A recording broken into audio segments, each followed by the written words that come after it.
What's going on, guys? My name is Eldeniro, and welcome to my review of the fifth reason why in the show 13 Reasons Why. I hope you guys are enjoying this review series. If you are and you'd consider leaving a like straight away on the video, that would be much appreciated. I've really enjoyed reading your feedback on it so far. The comments have definitely died down, but the subreddit is pretty active, and it seems as though you all are at least in some way interested in what I think about the show, and that's awesome. So thank you all very much. The subreddit will be linked in the description. I will also try and remember to link a playlist for the series itself in case you've missed any episodes so far. This is the fifth one. I'm watching it episode by episode. Sorry that it's been so long since the last episode. I have been quite busy and I'm trying to get through this as quickly as possible. I literally watch the episode, write the notes, do the review, then on to the next one, and particularly with it being the weekend, I just haven't had a whole lot of time to myself, so hopefully you guys can appreciate and understand that. Anyway, as I said, if you want to leave a like, that'd be great. If not, that's cool too. I'd really appreciate it if you could leave a comment with, you know, what your thoughts are, what you think about me reviewing this series, maybe even suggestions for what you'd like me to do next. That would be pretty good. I'd like to stick to Netflix things if that's all right. But anyway, let's get into the review. Something I never said before about this show was that it's got a really cool intro. It's really simple. It's like an excerpt from an innocent kid's journal, like a child much younger than Hannah would be, but it's very adventurous and imaginative, which I'm sure is an ode to the kind of kid that Hannah was. She clearly does have an outgoing personality, and as much as I've railed against the show's suspect attempts to mold her into a suicide victim, it's pretty interesting that the intro of the show is likely a representation of her innocence and naivety. It's pretty sad to see that being slowly drained as she loses her faith in everyone around her. She did continue to pursue her adventurous and creative ways, but sadly it was in the form of these tapes that guide each episode. This one is tape 3, Side A. The episode begins with a really beautiful shot from the floor of a school dance at Liberty High. The screen is awash with blue, and the gentle crooning of Lord Huron helps to solidify the calm atmosphere before it gets interrupted by a crass statement from Hannah. "Boys are assholes," she says. She adds, "Well, maybe not all boys," as the camera zooms in on a lonely-looking Clay sitting in the stands watching the night go on. He gazes across the floor to the stands across the hall where he sees Hannah. I refer to them as stands. They're the things that kids sit on in, like, a high school gym. The way that they would watch a basketball game while sitting on top of these things.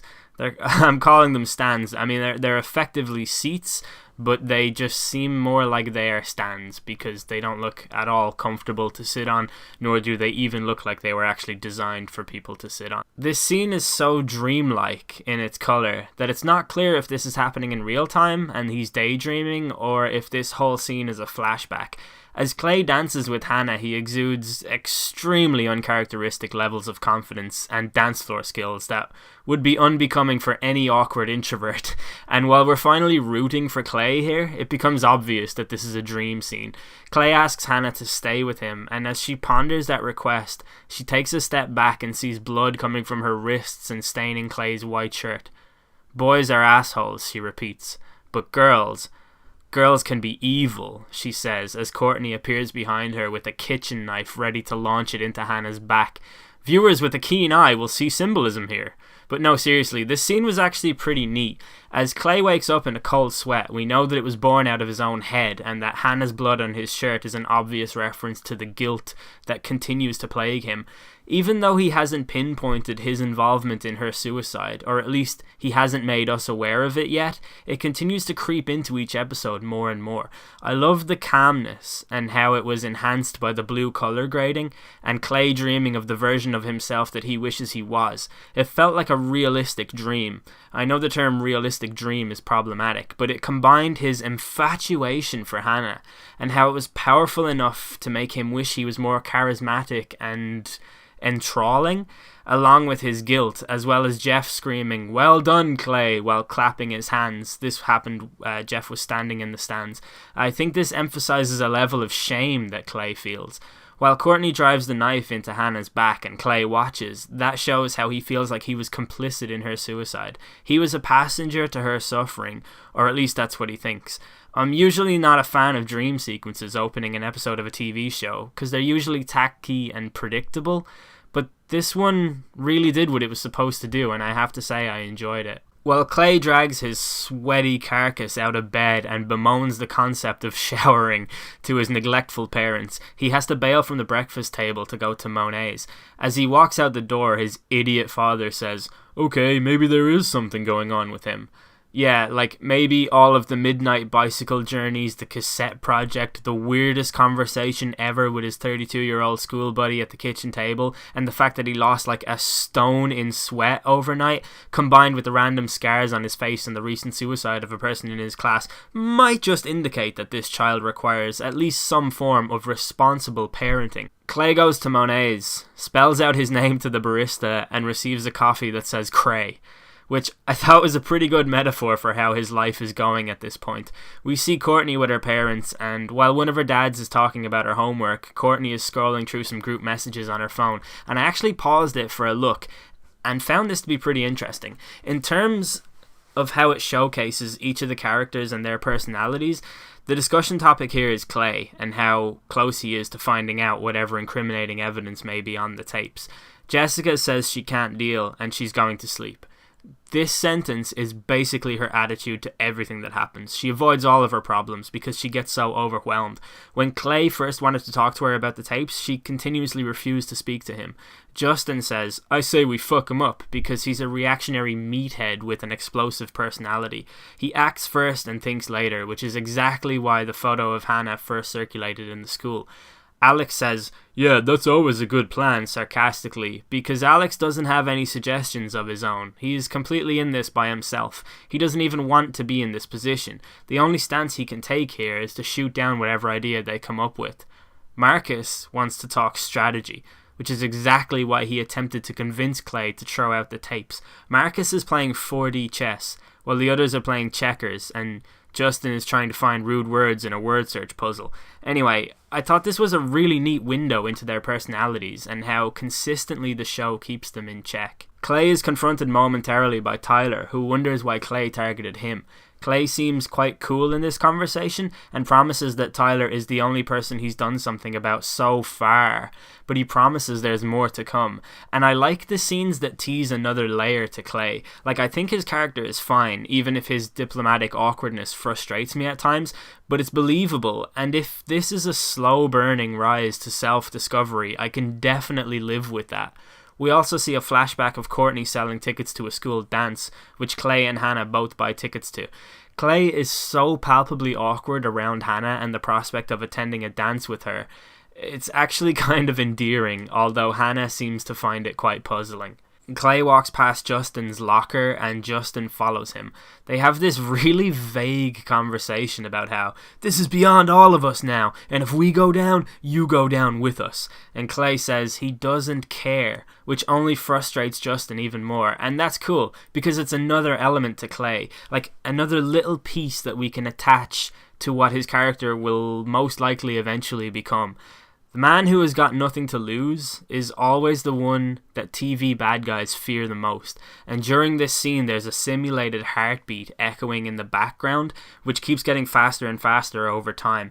This does a pretty good job of portraying Justin's sense of panic setting in. Justin cannot keep a cool head for long, and it's an interesting paradigm when it's contrasted with Clay and his constant calmness. Clay's mother visits the school's principal, and he says that the school has lost 2 students in the last 2 months. Now, maybe I haven't been paying proper attention here, and I've missed something obvious, or maybe he's just talking about both Hannah and Kat, but it seems like he's talking about 2 deaths here. Can the people in comments confirm if I've just lazily missed something on this show that I am analysing every episode of, or is he just talking about Kat here? Maybe he's talking about something we have yet to learn. I'm really not sure. This kind of puzzled me. As Clay's mom talks to the principal, the camera pans to the other side of the room where Tyler sits in Mr. Porter's office, and this scene really makes my tongue-in-cheek comments from the last episode seem eerily prophetic. This scene is like an origin story for a school shooter. Tyler complains about how he's always the one getting picked on, and Mr. Porter kind of correctly asks what he can do to stop it from happening. For example, don't take pictures of girls. but it's almost as if he's handing him a bag of bullets here. The conversation shifts to Hannah, and Tyler bails from the office before anything meaningful can be said, leaving Mr. Porter just as clueless as he was in episode 1. The growing tension in this episode continues as members of the Jock crew and Courtney discuss the fact that Clay's mom is in the school. They're so paranoid about Clay finding out whatever it is that's on the tape. Interestingly, Jessica says Clay won't know that Hannah's lying. This is the second time that Jessica has challenged the narrative, but as far as I know, it's the first time she's done it to someone other than Clay. That means that Jessica genuinely does believe that Hannah is lying. It doesn't mean that Hannah is actually lying, though. But this is also really interesting because we have a somewhat genuine character in Jessica challenging the story from an intellectually honest place, with seemingly nothing to gain from having this opinion.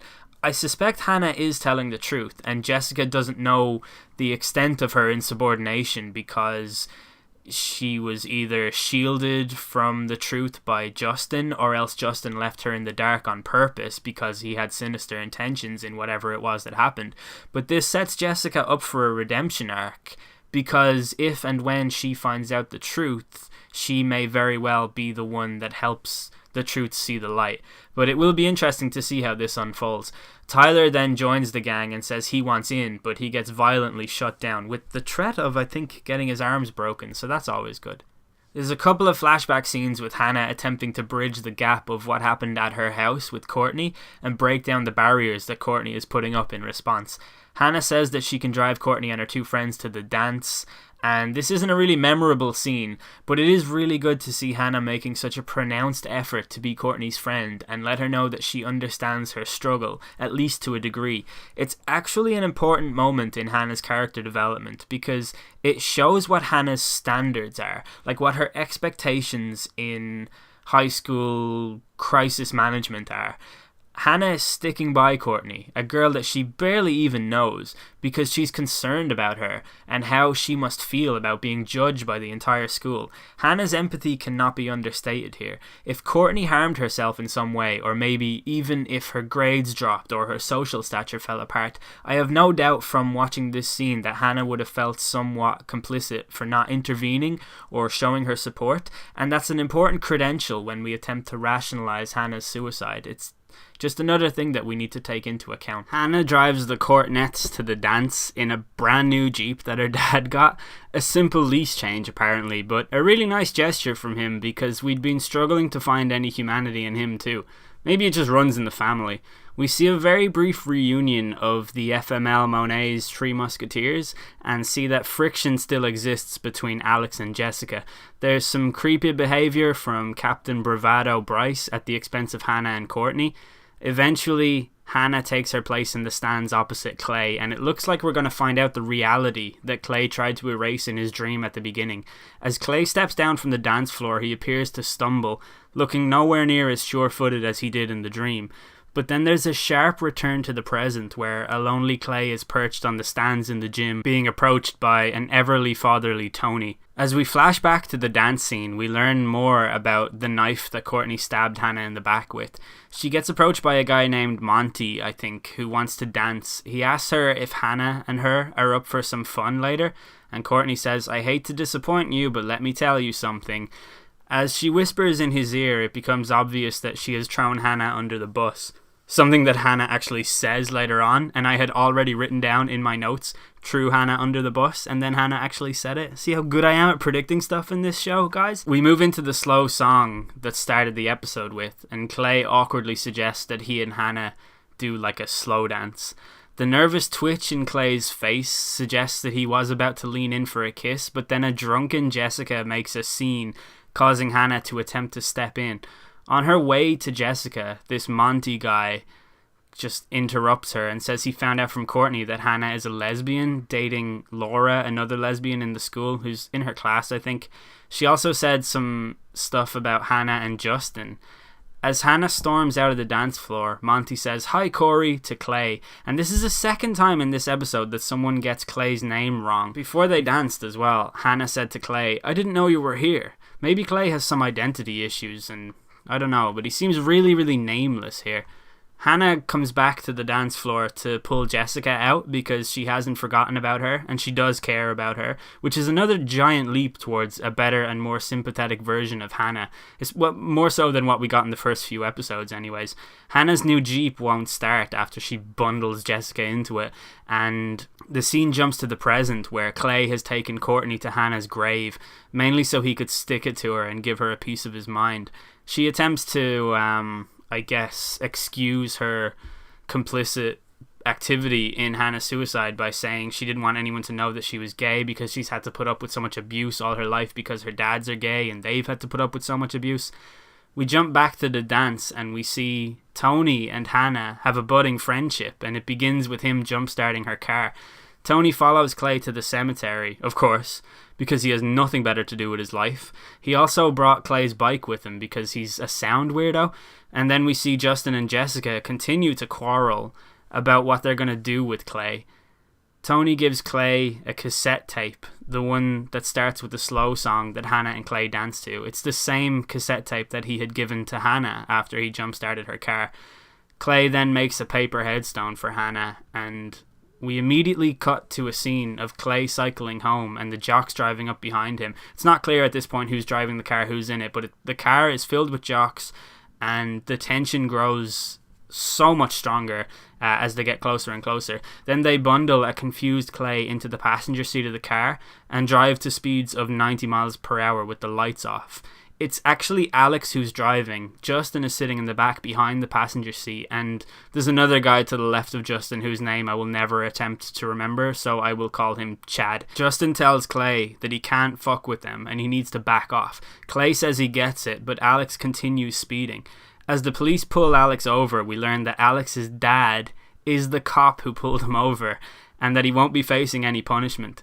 Justin is on cloud 9 after learning this information. He's learned that Alex's dad is a cop, and this makes him so happy because he feels like he has even more leverage now with Clay than he had ever had before, which means that his potential schemes to get Clay to back off are only going to get worse and worse. As the episode draws to a close, we learn that Clay's mother works at the law firm that have been hired by the school to defend the school in the lawsuit against the Bakers. She asks Clay if he knows anything about bullying in the school. Clay denies even knowing Hannah, and I'm conflicted about this scene. On one hand, I think Clay was pragmatically thinking he doesn't want to give up any information here because he doesn't want to strengthen the school's position, because he would surely want justice for Hannah and he would want the Bakers to get the best possible deal and closure from the settlement. But I also think that Clay doesn't know what's on the rest of the tapes and he doesn't want anyone to find out that information. On the other hand, I feel like it's a little bit spineless of him to not appeal to his mother's emotive side by urging her not to take the case, or at least explaining his issues with the school's position here. The episode ends with Clay crying in the shower. There's actually an interesting psychological theory as to why people cry in the shower. And there's a psychologist called Lauren Bilsma. I'm not sure how you pronounce the surname. It's Bylsma if anyone wants to Google it. But basically she analysed a study that was conducted on over 5,000 people in 35 different countries and concluded that people who cry in the shower often do so out of guilt. And research shows that people who are plagued by memories of unethical moments in their lives, they're also more likely to use antiseptic wipes to clean themselves. So I think that Clay crying in the shower after an episode where he bemoaned the very concept of showering is pretty symbolic and pretty obvious. Clay is riddled with guilt and doubt and shame, just as his dream at the start of the episode suggested. I have to say, I really liked this episode. I think it might actually be one of my favorite episodes, just for the consistency in the characters and how it continues to get stronger throughout every episode. I like the way that Hannah's character is changing, and she seems a lot less psychopathic, which is always a good thing when you're supposed to feel sympathy for a main character. I'm kind of excited by Clay's potential character arc, at least the one that I think it's going to be. I think there could be a really good payoff there. I think Tony is sort of coming good as well. I mean, if I think outside the box about Tony, his character makes no sense. Like, what is he even doing in that school? He is never in class. Has he been hired from a zombie Hannah to follow Clay everywhere he goes? That's actually how it appears. But he's coming good. He's definitely... The way that his answers have gotten less vague and his actions have become more obvious and more helpful. These little turns can help to develop a character like that. So it's interesting to watch, definitely. No doubt about it. The sort of predictions I made about Justin, I still think that those are all correct. Everything I've been saying the last few episodes, I think it's just going to get more and more intense as it goes on. So these are all things that I'm looking forward to, though, I have to say. The show is definitely growing on me and does so with each passing episode, so that's always a good thing. I hope you guys are still enjoying this series. Sorry that it's been so long since the last episode. I am watching the show at the same pace that Clay is listening to the tapes, so slowly but surely, and eventually we will get there. Anyways, if you enjoyed the episode, please leave a like. That would be amazing. I've been El Dinero. Thanks for listening.